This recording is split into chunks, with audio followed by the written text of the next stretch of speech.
Hey, Amy. Today we've got a great conversation with Becky Noss. We're going to be talking about Combat Zone Tax-Exempt contributions to the TSP. A lot of technical nuance here. Could be particularly relevant since we've got some, increased activity going on in the Middle East and a lot of people, probably deployed more than maybe the last few years. So it's, talking about getting money in and how we get money out. So if you do have or think you might have, deployed while you were in and have those contributions in your TSP. You may not even know it if you're not looking at your statement regularly, but this is a great conversation on what you need to know about that to make sure you're not getting taxed twice on some money that should be tax free. So Yeah, looking forward to this one, Mike. This is a pretty complex topic. I think we did a good job of keeping it higher level, but definitely something for folks to pay attention to if you think you had or you definitely had CZTE contributions in your TSP. Welcome to Operation Retirement Readiness, where Amy and Mike, two certified financial planners, talk about how military members can prepare for transition and how veterans can prepare for ultimate retirement. This podcast represents the views of the hosts and any guest. It is for informational purposes only and should not be considered tax, financial, or legal advice. All information is regarded to be from reliable sources. The hosts are not responsible for any losses, damages, or liabilities that may arise from the use of this podcast. This podcast is not intended to replace professional advice. Welcome back to another Operation Retirement Readiness podcast. Today we have Becky Noss with us from Healthy Wealth, and she's going to talk with us about how to deal with and how to think about Combat Zone Tax-Exempt contributions in your TSP account. So Becky, why don't you tell us just a little bit about who you are, your firm, and how you got to be where you are? Yeah, thanks. First of all, thanks for having me. I got here because I was a military spouse and the Army messed up my husband's pay. And I was trying to figure out how to fix it. And that kind of led me down the military finance rabbit hole.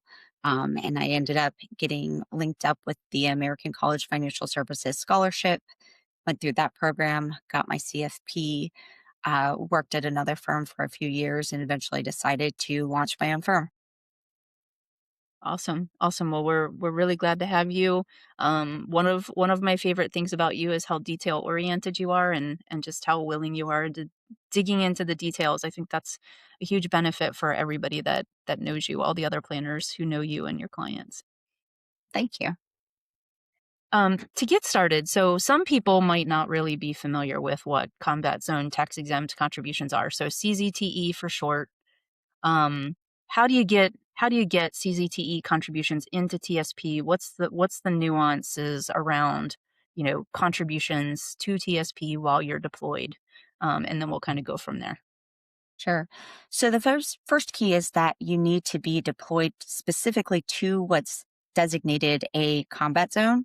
So you can be deployed without being in that combat zone. The deployments to Poland are not going to count. So there's locations that are specifically designated by the IRS, includes the Sinai Peninsula, Afghanistan, Kosovo, Iraq, Kuwait, Saudi Arabia, much of that area. But you can look those up just by Googling the IRS and combat zone locations. So the first thing is you have to be assigned there. You get contributions in any month that you spend 1 day in that location. All of the contributions for that month are going to be considered CZTE. So, all you have to do to get them in is to be in that location and be contributing to TSP at the same time. yeah, Yeah, that's a great that's great overview. overview. Um, Um, and one of and the one of the things, things, if people have looked at this at all, you look at your annual statement and it's probably got that little breakout that records it there. Um, and most people think, hey, this is fully tax exempt, and that portion is. But can you talk a little bit about, what happens kind of after the fact when you've got those in there, how they grow and uh, how that impacts the totals or doesn't impact the totals? Sure.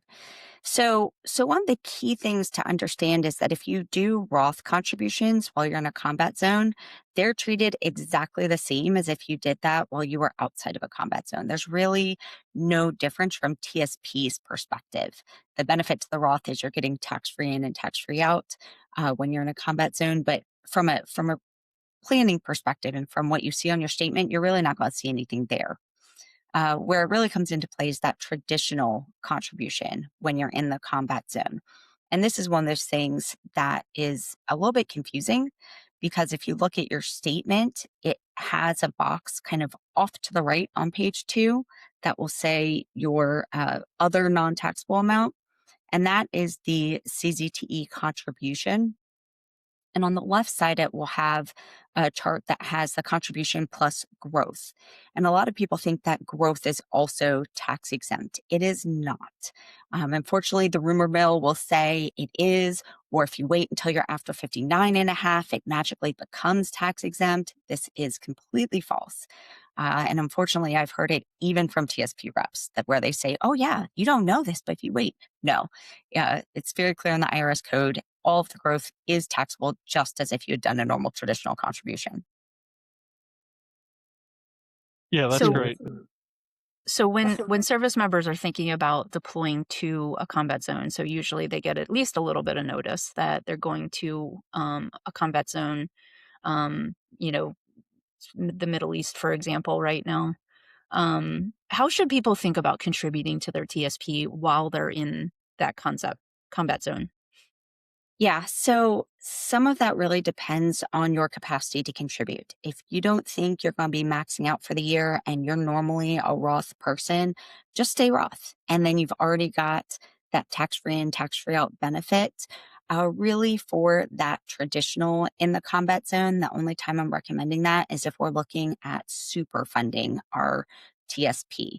And when I say super funding, one of the kind of unique quirks about traditional contributions while you're in a combat zone is that you can go above what we think of as the normal limit or the 24,500 limit that we have in 2026. So you can actually go all the way up to the annual additions limit. It's 72,000. Now this limit does include, when we talk about that $72,000 number, we're talking about any Roth that you've done and your contributions outside the combat zone. If you're in BRS, it also includes the automatic contribution and the matching contribution that the government's doing into your account too. So if you are in BRS, you don't necessarily want to max it out all the way. You're going to be missing out on match there if you do. Yeah, that's a great overview, and it gets a little nuanced. It'd definitely be good to have a Absolutely. spreadsheet when you're thinking about that, and if you're going to go above that 24/5, especially if maybe you're getting a bonus while you're deployed, Hmm. and think that that might be a good way to get it into TSP. Uh, can be a really good thing, but it does get complicated. So I like that, hey, if you're not gonna go beyond the 24/5, hey, Roth is probably where you want it to go. Then you don't have to Yeah. worry about this. But for extra, when you're deployed, that is a great point. So Yeah. And yeah, and it's can be rough, but a lot of times it's just don't change your plan. If you need to be in traditional for some reason, if you're doing student loans and you want to pull your income, well, again, we get nuanced because it's tax exempt. Doing exactly. traditional contributions in that combat zone will not bring your taxable income down unless you're an officer and you have income above the cutoff for your tax exempt. So we do have lots of layers in there, but Yeah. as a general rule, it's don't change your plan too much unless there's something specifically here you're going to be using the opportunity for.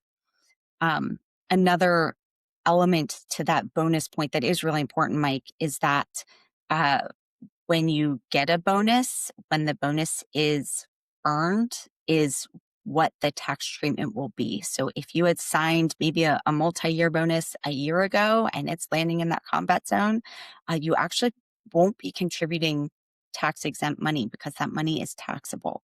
So again, lots of nuance here. It is very, very complicated.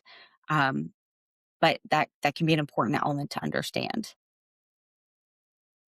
So kind of going back to now, let's go back to, the people who have CZTE money in their TSP. So you kind of mentioned this. I want to go back and just hit this point home.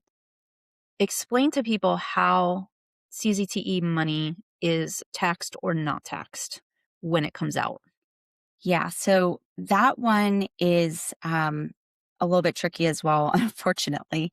So the money you put in is exempt from federal tax, and it's really nice in that when you get out of the military, if you take a distribution and you take some money that you don't move into an IRA, you're just actually taking it out. Um, that CZT money can come out tax and penalty free right away. You don't have to wait till you're 59 and a half. You have immediate access to it.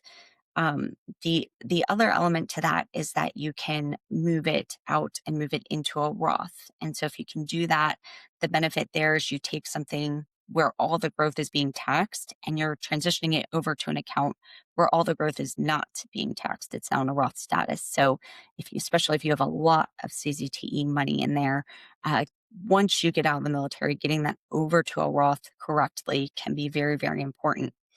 And again, unfortunately, this does get complicated.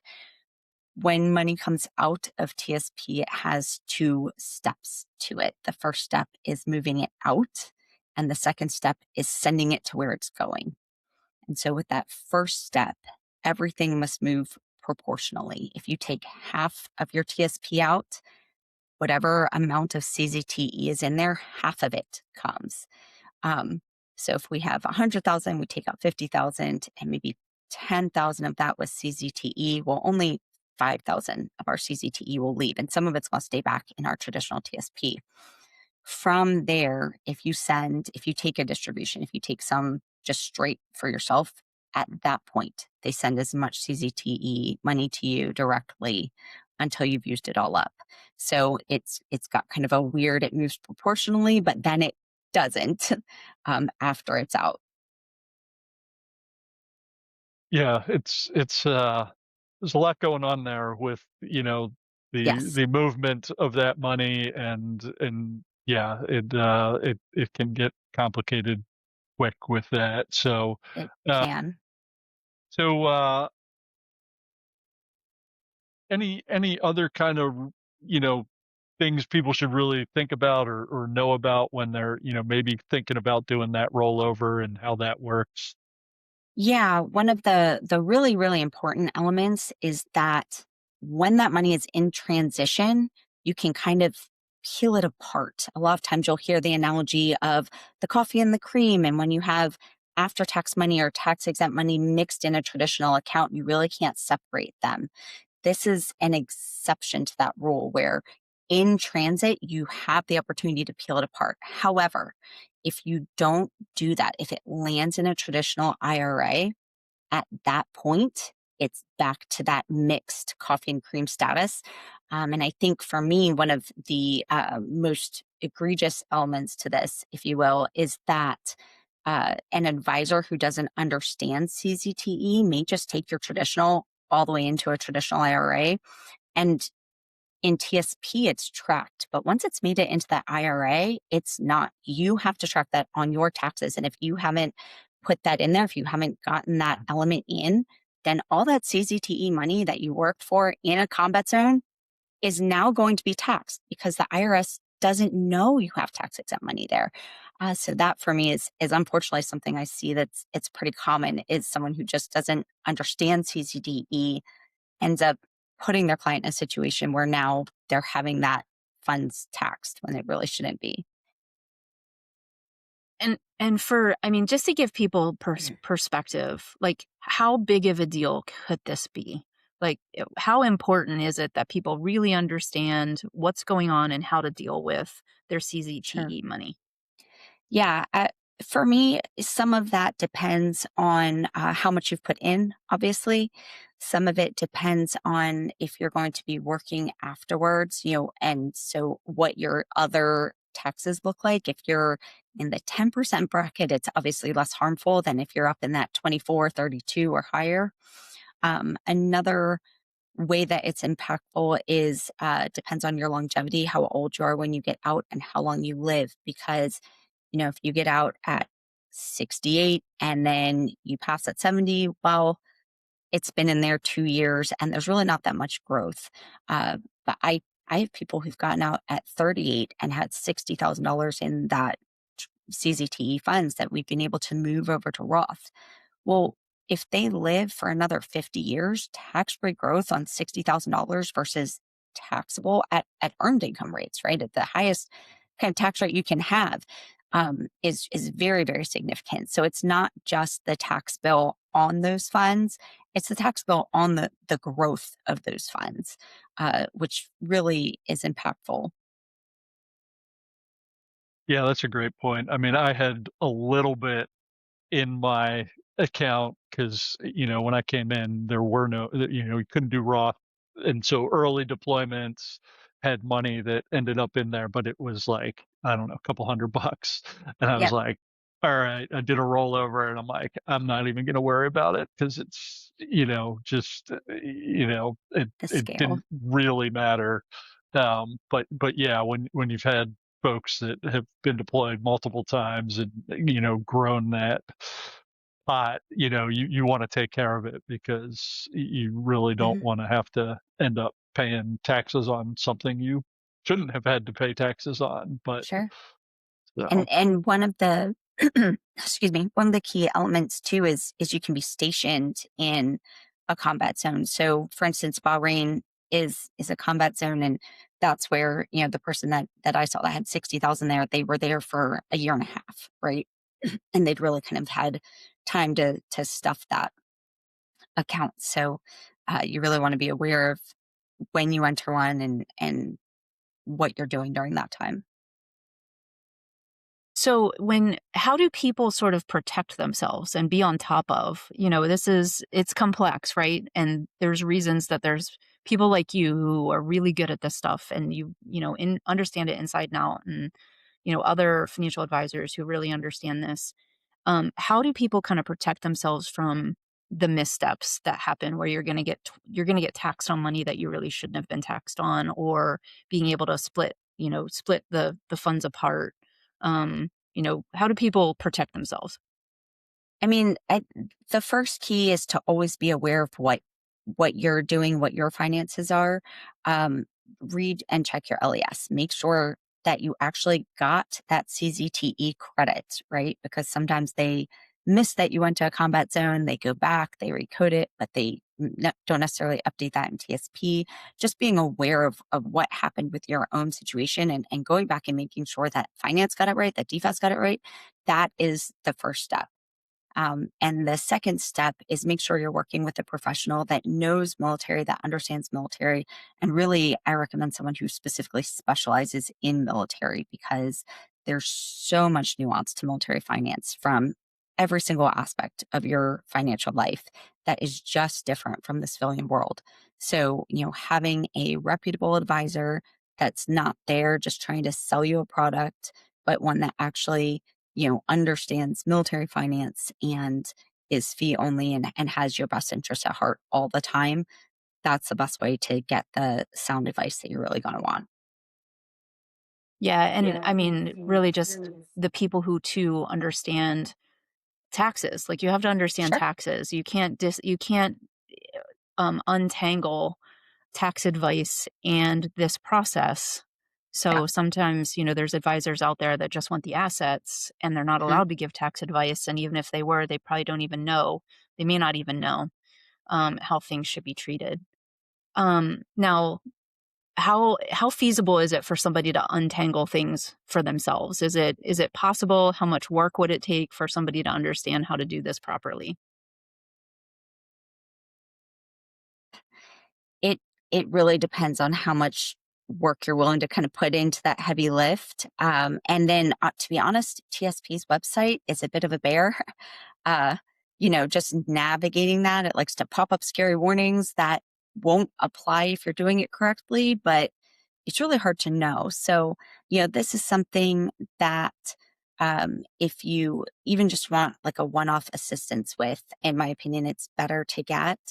Once again, if you kind of goon this one, it can be possible to fix it. It also can be impossible to fix it depending on what other elements of your plan exist. You have to have another employer sponsored plan to be able to fix things if you mess it up. So another 401k or TSP or something is required to resolve it. So that's part of it, and part of it too is not just your advisor, but having a EA or a CPA for your taxes, particularly in the year of the rollover. If it gets messed up, that can track it and at least prevent that double taxation. So you may not be able to separate things back out. You might not be able to get that tax-free growth element, but at least you should be able to prevent, the double taxation if you have a tax preparer who's familiar with military taxes. And is that something that, say somebody's listening to this podcast, they've already gone through transition, they've already made some choices, so they're sort of stuck with that traditional IRA with mixed with some basis in there and things like that. Is there a way for people to go back and fix things if they work with a preparer who understands how to do it? Yes, to an extent. It depends on what they've done after the fact. So there's a form in your tax return. It's Form 8606. That is where this would be tracked. If you have not subsequently moved money from traditional to Roth or taken distributions, then you can absolutely fix it. It's an easy fix. You just file that form. You don't even have to file an amended return. You can file that form as a standalone form, and that will basically create the tracker for the IRS to let them know that money's there.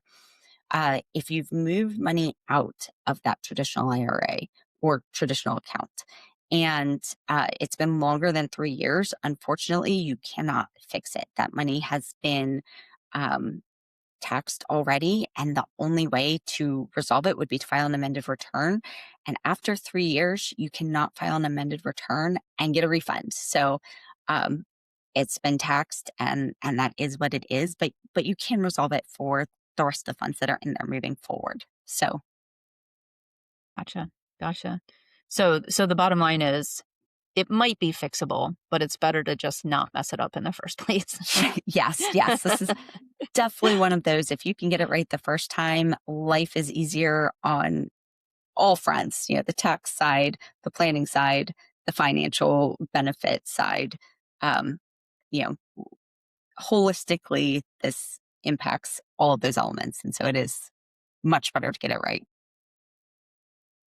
All right. So I'm hearing just a couple things. So when when you're putting the money in, and if you want to kind of super fund, and go into that taxable limit, that might be a good time to talk to somebody. And Yes. then if you're talking about doing a rollover conversion type thing, that's probably another good place. If you're 59, over 59 and a half, and you're just withdrawing the money, that's going to be relatively simple if you're using that funds, for your retirement. It's just going to come out the way it's supposed to, and you don't have to worry about it. Any other kind of strategic things somebody needs to think about when they're kind of considering all this? Yeah. So, when we're talking about this, one of the things you want to talk about is how long you think you'll stay in after you'll be in that combat zone. If you are brand new to the military and you're planning to go career, um, 20 years of growth on this money where it's going to be taxed at earned income rates versus just taking it and putting it in a taxable account. You may be better off putting it in that taxable account because you have the long-term capital gains treatment. It's a more favorable tax treatment. And so if you're waiting, you know, over a decade and it's growing at earned income rates at that time, it may still actually be less beneficial than having it in a place where it's taxed, but it's taxed at a lower rate. So, that's a key. If you are a large charitable giver and you want to have the charitable giving from your traditional account, again, you may or may not want tax exempt money there because you lose some of that benefit. So there's many layers to that when you're kind of looking at where you want to do it. The accessibility feature, do you want it locked up until you either get out of the military or retire? So, all of those elements. And then, of course, just your full financial picture. Is this, saving for long term what you want to be doing with this? Are there other elements of your plan that you kind of want to attack while you have that, um, opportunity?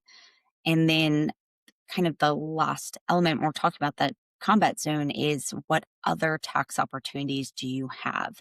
So if your taxable income, if you're there for a full year, let's say, and your income's really low, maybe you have capital gains in an account you can harvest for tax free. You do have special benefits as far as when you need to pay your taxes, when you need to file, how long you have to do IRA contributions. Those all can potentially be extended if you're deployed to a combat zone. So again, absolutely the year you're deploying or the time you're deployed is a great time to work with an advisor.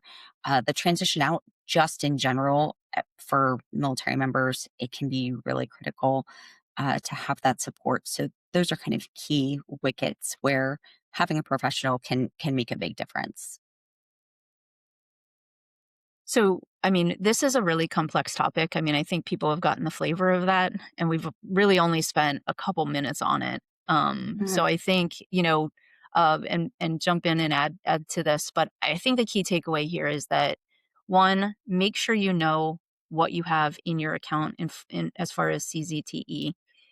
Two, have a plan, and if you're not sure how to execute that plan to your advantage, then get some advice.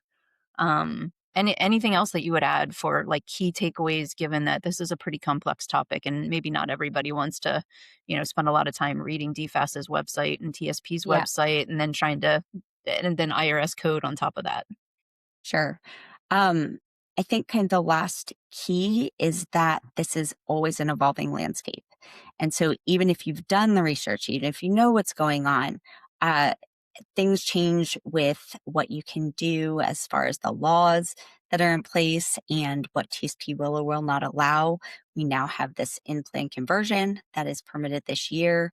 It's going to move some of your combat zone money if you choose to use that and you have that combat zone money there. But, again, understanding just that this is not something that is static. There's changes with BRS adds another layer of complexity to this. So, uh, really understanding there's a reason that this is a full time job. It's because we spend a lot of time not just understanding the landscape, but staying up to date on the landscape. And so, um, it's just, your financial well-being is something that you need for the rest of your life. It's worth the time to invest in either really doing a deep dive yourself or getting a professional who does this and, lives, eats, and breathes military finance.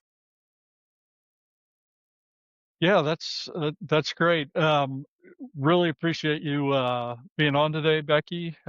Anything we didn't hit that you want to make sure we cover?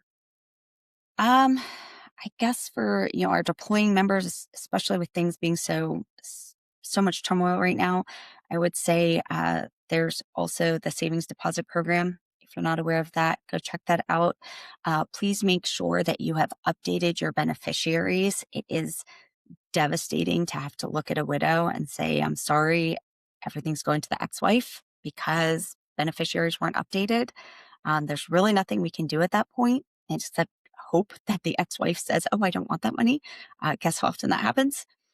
So please make sure if you have designated beneficiaries, they are up to date, and just do those checkdowns, get the POAs, get the things to make everything easier for the people who are back home, trying to hold things together while you're gone. I think that's one of the big keys. Yeah, that's great. Really And good advice. so again, thanks for being on today. Where can people go to find out more about you, what work you do, all that good stuff? Yeah, so you can find me at healthywealthfinancial.com. That's the website for a direct link to my services. But if you're also looking for, reputable services in general, the MFAA, which is Military Financial Advisors Association, is a great place to find people who are military knowledgeable, military affiliated. So everyone there is a spouse, a veteran, an active duty member, understands the life and not just the numbers, which I think is really a key element.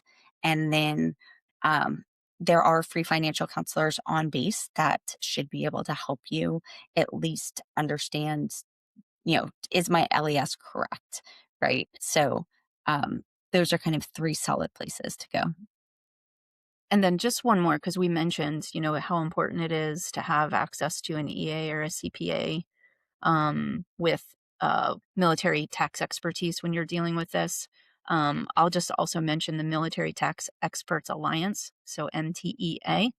Hmm. Those are also tax preparers, so EAs and or CPAs who live the life, if you will, and they understand and they work with a lot of military clients and they understand the life, like Becky said. Hmm. All right. Well, thanks again. And yeah, I hope everybody learned a lot. Again, a complex topic, but something especially with everything going on right now that is going to be important for a lot of folks. So yeah, thanks, and look forward to talking to you in the future. Thanks for having me. I appreciate it. Thanks, Becky. To get transcripts, show notes, or more information, go to operationretirementreadiness.com. Have a question or topic for the podcast? Send it to info@operationretirementreadiness.com. Find out more about Amy and Mike at their websites. Mike is the founder of Next Mission Financial Planning, LLC. He retired from the U.S. Air Force and has worked in the financial services sector since 2021. He is a certified financial planner, chartered financial consultant, and a certified college financial consultant. You can find out more about Mike at nextmissionfinancialplanning.com. Amy is the founder of Instar Financial Planning, LLC. She is retired from the U.S. Army and has worked in the financial services sector since 2019. She's a certified financial planner, a chartered federal employee benefits counselor, and a chartered retirement planning counselor. You can find out more about Amy at instarfp.com.